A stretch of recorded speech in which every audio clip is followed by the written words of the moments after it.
dans cette nouvelle vidéo. Alors, aujourd'hui, on va réaliser un fond Galaxy aux encres Distress. Vous allez voir, c'est une méthode qui est assez facile et rapide à réaliser. Moi, je trouve qu'elle est même très plaisante à faire. Je ne l'ai jamais fait dans un livre de coloriage, donc on va voir ce que ça va donner. Mais vous pouvez le faire autant avec les Distress Ink que les Distress Oxide. Il y a pas de. Ça ne change rien.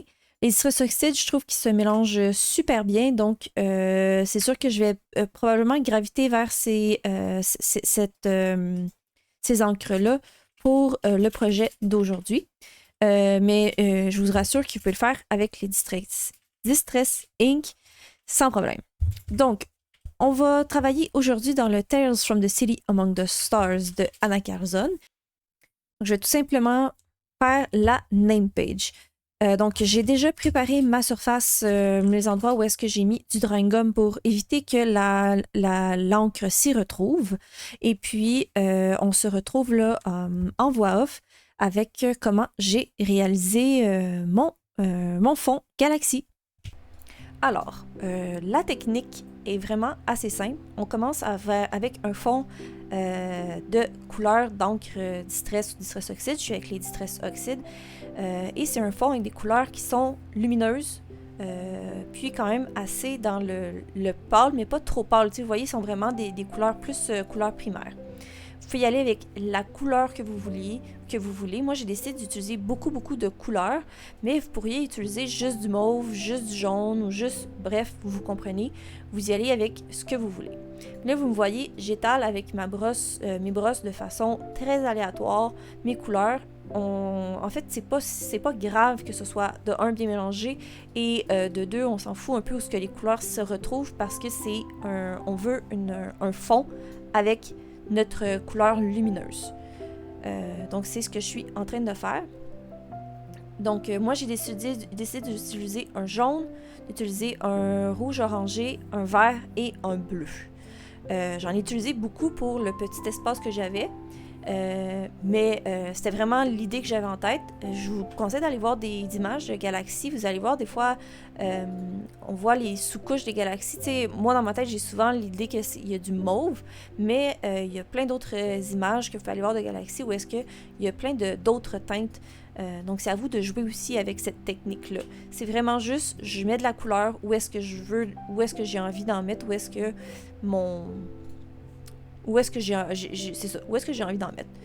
Puis vous voyez, c'est très aléatoire, c'est très... je remplis le fond blanc avec une première couche d'encre. Voilà, donc là je suis avec mon bleu.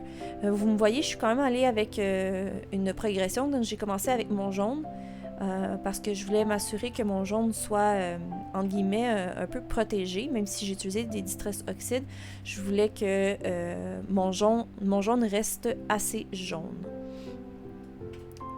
Donc voilà, je suis avec ma couleur la plus foncée, un bleu, et je l'ai pas mis, j'en ai mis pas beaucoup, parce que de toute façon, je vais venir rajouter du bleu plus foncé après, vous allez voir.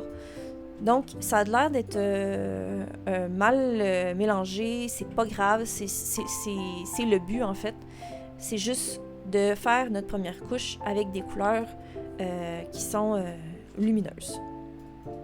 Qui sont très vibrantes en fait. Par la suite, j'utilise la peinture acrylique avec un peu d'eau pour la diluer un peu. Et je vais venir faire des projections avec un pinceau. J'ai choisi un pinceau qui est avec un pinceau rond avec pas trop gros de poils parce que je voulais vraiment des petites projections. Plus que votre pinceau est gros, plus que vous allez avoir des projections qui peuvent être plus grosses. Donc là, j'ai pas fini mon fond, mais je fais une première couche à la peinture acrylique quand même parce que je veux créer un effet de profondeur. Donc, je veux qu'il y ait comme s'il y avait des étoiles, donc le blanc, qui sont plus loin que les autres étoiles que je vais mettre après à ma deuxième couche d'encre. Donc là, c'est là où est-ce que je vais dire, en guillemets, la magie se produit. C'est qu'on vient avec nos couleurs plus foncées. Là, je suis avec le Chipped Sapphire et je viens rajouter par-dessus mes couleurs plus pâles. Je commence sur le côté avec une couleur assez foncée. Et puis, je l'étale sur mes couleurs les plus pâles, puisqu'il me reste un petit peu moins d'encre sur ma brosse. Ça va venir créer un flou coloré bleu sur mon fond. Mais je rajoute pas trop d'encre où est-ce que j'ai mis de la couleur plus pâle. Mais en fait, c'est moi qui décide où est-ce que j'ai envie de mettre un petit peu plus de bleu ou j'ai envie de garder des couleurs plus pâles. Puis vous voyez déjà un peu ce qui est en train de se créer. C'est vraiment, c'est ça, une espèce de galaxie. Là, c'est sûr qu'à l'écran, on dirait que mon bleu est mal mélangé, mais je vous rassure, il y a vraiment... il y a pas de démarcation aussi franche que sur en réalité, en fait. Puis vous voyez, c'est vraiment... Je commence mon dégradé à partir des côtés de ma page. J'utilise du drawing gum et j'utilise le reste pour venir rajouter de la couleur bleue un peu partout. Là, j'ai décidé de rajouter du bleu plus pâle parce que je voulais juste ajuster certaines couleurs. Je trouvais que le bleu pâle avec le Chipped Sapphire avait vraiment fait un beau mélange. Donc, j'ai juste retravaillé. Comme c'est des Distress Oxide qui sont plus opaques, on peut vraiment s'amuser à retravailler avec nos couleurs par-dessus. Et par la suite, je viens avec ma Distress Ink, je suis pas avec le Oxide, mais avec le Black Soot, donc la noire, parce que j'ai pas la Distress Oxide dans cette couleur-là. Et je viens repasser par-dessus, je viens rajouter en fait du noir, je viens foncer encore plus ma galaxie. Donc, j'en mets pas partout non plus, c'est la même chose, vous voyez, je mets le gros de l'encre proche des rebords. Et après ça, je viens rajouter du noir un peu partout. Comme il ne reste pas beaucoup d'encre sur le reste, sur mon pinceau, sur ma brosse, mais il y a quand même un peu d'encre noire qui va se mettre sur mes couleurs plus pâles, mais ça ne sera pas assez suffisant pour venir cacher ma sous-couche que j'ai faite. Mais vraiment, vous voyez, je ne sais pas si vous voyez vraiment le fait que je vais de façon tout à fait aléatoire. C'est juste tellement le fun à faire, puis c'est vraiment, on s'amuse à essayer de faire quelle couleur que je veux qui ressorte le plus. J'ai gardé beaucoup de jaune finalement, puis on voit presque plus mon bleu et mon vert, mais je suis allée avec où est-ce que le coloriage m'amenait.